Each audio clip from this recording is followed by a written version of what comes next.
Train रवाना होने ही वाली थी कि अचानक कोई चला गया। जनरल कंपार्टमेंट में एक जाना पहचाना चेहरा आया। मैं अकेला सफर कर रहा था। मैंने समझना था कि चेहरे भी हैं। स्लीपर का टिकट नहीं मिला तो जनरल कंपार्टमेंट में बैठना पड़ा, लेकिन यहाँ ऐसी हालत में मुलाकात एक शख्स जिंदगी भर के लिए संजीवानी का मुआशरा था। जिंदगी भी कभी कभी लानत थी, कभी वो मुझे अजीब मोड में ले आई, ऐसे हालात से दो चार किया जिसका मैं सोच भी नहीं। वो मेरे पास आकर खाली जगह पर बैठ गई, मुझसे चंद इंच के फासले पर, ना तो मेरी तरफ देखा और ना ही मुझे पहचानने की कोशिश की। बनाने के बाद वो खामोशी से मेरे करीब आकर बैठ गया।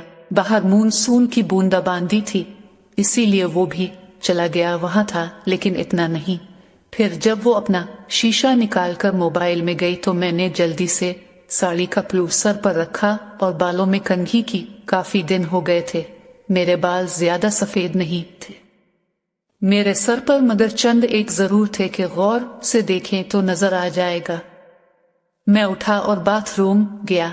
अपने हैंडबैग से फेस वॉश निकाला, अपना चेहरा अच्छी तरह धोया, फिर आईने में अपने चेहरे को गौर से देखा।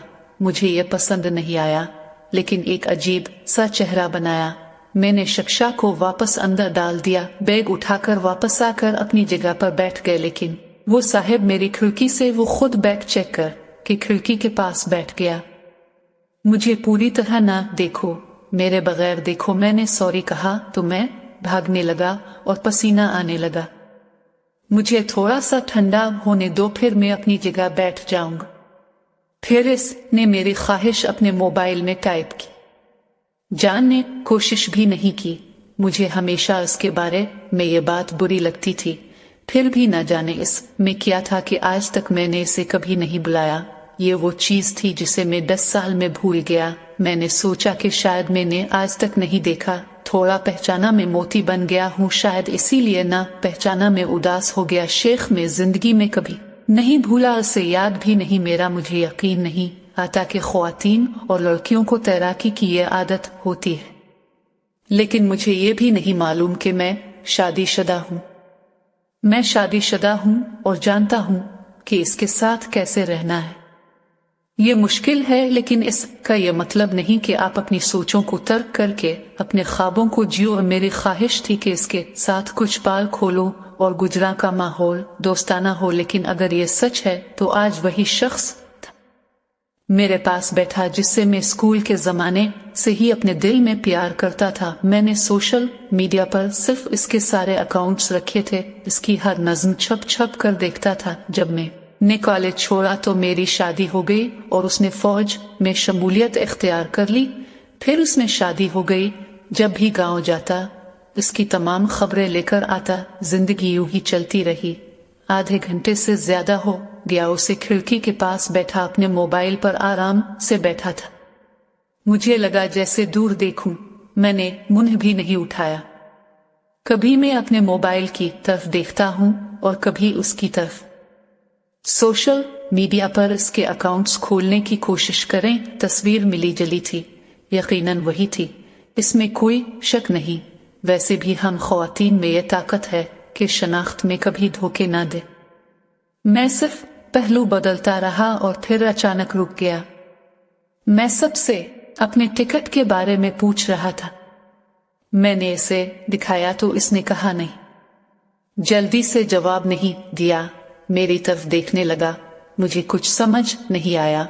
हाथ में मौजूद टिकट को गौर से देखा, फिर टी कानपुर से कहा। टी कानपुर का टिकट तैयार करके पैसे लेकर चला गया। आखिरकार उसने दोबारा अपने मोबाइल में डायल किया। मैं अपनी मदद नहीं कर सका तो मैंने पूछे अब कानपुर में कहाँ रहते हैं। वो मोबाइल को देखता रहा और बोला कोई कहानी नहीं। वो खामोश हो गया। फिर मैंने फिर कहा कि आप किसी जगह से जा रहे हैं। उसने कहा हाँ। अब मैं खामोश हो गया। वो अजनबी की तरह बात कर रहा था और मैं किसी अजनबी से कैसे पूछूं जिससे अब जा रहे हैं। कुछ देर खामोश रहने के बाद मैंने पूछा शायद आप वहां काम करते हैं। इसने कहा नहीं। मैंने हिम्मत जमा करके दोबारा पूछा तो आप किसी से मिलने जा रहे हैं। वही मुख्तसर जवाब नहीं, आखिरी जवाब सुनकर मुझ में और कुछ पूछने की हिम्मत ना हुई। वो अजीब आदमी था और बिला वजह सफर कर रहा था। मैंने मुंह फेर लिया और अपने मोबाइल में खो गया। कुछ डर के बाद मैंने कहा ये भी पूछो, मैं मुंह से कानपुर क्यों जा रहा हूँ? जलद बताओ फिर क्यों जा रहे हो? मुझे अपनी ही बेहिस्सी पर शर्मिंदगी महसूस हुई। उसने हल्का सा मुस्कुराते हुए कहा, मुझे एक पुराना दोस्त मिला है जो आज अकेला सफर कर रहा था। मैं फौजी आदमी हूँ, हिफाजत करना मेरा फर्ज है। मैं अकेला कैसे मर सकता हूँ, इसलिए मैं इसे कानपुर छोड़ कर जा रहा हूँ। ये सुनकर मेरा दिल तेजी से धड़कने लगा कि ये अब आम नहीं हो सकता, लेकिन अपनी माँ के जज्बात को दबाने की नाकाम कोशिश में मैंने हिम्मत जोड़कर पूछा कि वो दोस्त कहाँ है? फिर मुस्कुराते हुए कहा, वो वही है जो मेरे करीब बैठी है। ये सुनकर मैं सब कुछ समझ गया। इसने टिकट क्यों नहीं लिया? मुझे नहीं मालूम था कि मैं सिर्फ मेरे लिए कहाँ जा रहा था और वो दिल्ली से कानपुर का सफर कर रहा था। मुझे ये जानकर बहुत खुशी हुई कि मेरी आंखों में आंसू आ गए। मेरे दिल के अंदर एक गेंद बनी और फट गई। गीला नहीं, उसने कहा, तुम रुक क्यों रहे हो? मैंने बस इतना पिया। तुम आदमी हो, तुम समझ नहीं सकते। उसने कहा कि मुझे लिखने में थोड़ी देर लगती है, इसलिए तुम शायर भी हो और अदीब भी। मैं सब कुछ समझ सकता हूँ। मैंने खुद पर काबू रखा और कहा कि मुझे पहचानने का शुक्रिया और मेरा इतना वक्त निकालने के लिए। उसने कहा, वो प्लेटफॉर्म पर अकेली घूम रही थी जिसमें कोई नहीं था। अगर मैं नहीं देख सकता तो मुझे कल आना था। ये रक्षाबंधन था, इसलिए बहुत हुजूम है। तुम ऐसे अकेले सफर ना करो। क्या करो? इसे छुट्टी नहीं मिली और भाई यहीं दिल्ली में आबाद हो गए। कौन आया है जिसे इस बात की फिक्र नहीं कि इसकी बहन इतनी लंबी मुसाफर तय करके अकेली कैसे आएगी? भाई शादी के बाद अब वो भाई नहीं रहा, वो भाभी बन गया है। मम्मी और पापा नहीं रहे। मैं उदास हो गई। फिर उसने कहा, तो शौहर को समझना चाहिए कि इसकी जिंदगी बहुत मसरूफ है। मैं ज्यादा डिस्टर्ब नहीं करता और इन दिनों इतना खतरा नहीं है।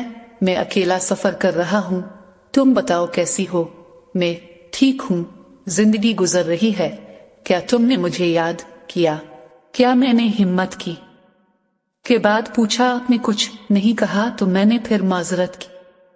इसने अपनी कमीज की आस्तीन का बटन खोलकर हाथ में ले लिया कि एक बहुत ही तांबे की चौड़ी पहन लो जो मैंने तुम्हें दिखाई है। मुझे दोस्ती दो, लेकिन मैंने उसे कहा याद रखना। तो ये नहीं आया, लेकिन ये आपकी लात याद है। मेरे दिल कड़ा को देखकर दिल को बहुत सुकून मिलता था। मैंने इससे मुलाकात की और कहा कि तुमने इससे कभी राब्ता क्यों नहीं किया? उसने कहा, वो डिस्टर्ब नहीं करना चाहता था। तुम्हारी अपनी जिंदगी है और मेरी जान है। मैंने डरते डरते पूछा, क्या मैं तुम्हें ले जाऊं? उसने कहा, गुनाह नहीं होगा। मैंने कहा, नहीं, चुनने से ऐसा नहीं होता। और फिर मैं उनका हाथ पकड़े कानपुर पहुंचा। मुझे पकड़ते हुए बहुत सी बातें हुई। वो मेरी जिंदगी का ऐसा यादगार दिन था जिसे मैं अपनी आखिरी सांस तक नहीं भूल सकूंगा। इसने मुझे महफूज रखा। वो घर से निकला और बाहर रुके बगैर चला गया। जब मोती अपनी ड्यूटी से चला गया, इसके बाद मैंने इससे कभी बात नहीं की, क्योंकि हम दोनों ने एक दूसरे के फोन नंबर नहीं लिए। हालांकि हमारे दरमियान कभी कोई नाज़िबा वाकया नहीं हुआ। ये एक पाकीज़ा रिश्ता था, लेकिन इस रिश्ते की इज्जत को बरकरार रखना जरूरी था। फिर ठीक एक माह बाद मैंने पढ़ा, अखबार में लिखा है कि वो मुल्क के लिए शहीद हो गया। मुझ पर क्या गुजरी होगी, लेकिन मैं ये नहीं कर सकता। पता नहीं इसके घर वालों पर क्या गुजरी होगी। आज के खौफ से मैं कर सकता हूँ इसे आखिरी बार भी ना देखें। टैक्स क्लर्क, आज मुझे उनसे मिले 1 साल हो गया। रक्षाबंधन का दूसरा दिन है। आज भी सफर करें। मैं दिल्ली से कानपुर जा रहा हूँ। जानबूझकर जनरल कंपार्टमेंट का टिकट खरीदा। मैं अकेला हूँ प्यारे दिल। आज का इंसान क्यों बैठा ये सोच रहा है कि आज फिर आएगा और खिड़की के पास बैठकर पसीना खुश्क करेगा। یہ سفر ہوتا جس میں آج کوئی میرا ساتھی ہے، جس میں اس کی یادیں ہیں، باقی زندگی کا سفر جاری ہے، دیکھتے ہیں کون ملو کس کو چھوڑنا ہے۔ ہم امید کرتے ہیں کہ آپ کو یہ کہانی پسند آئی ہوگی، برا کرم ہمیں کمنٹ کر کے بتائیں۔ اگر آپ کو ویڈیو پسند آئی ہے تو اسے لائک کریں اور چینل کو سبسکرائب کریں۔ کل ملتے ہیں ایک نئی ویڈیو میں، شکریہ۔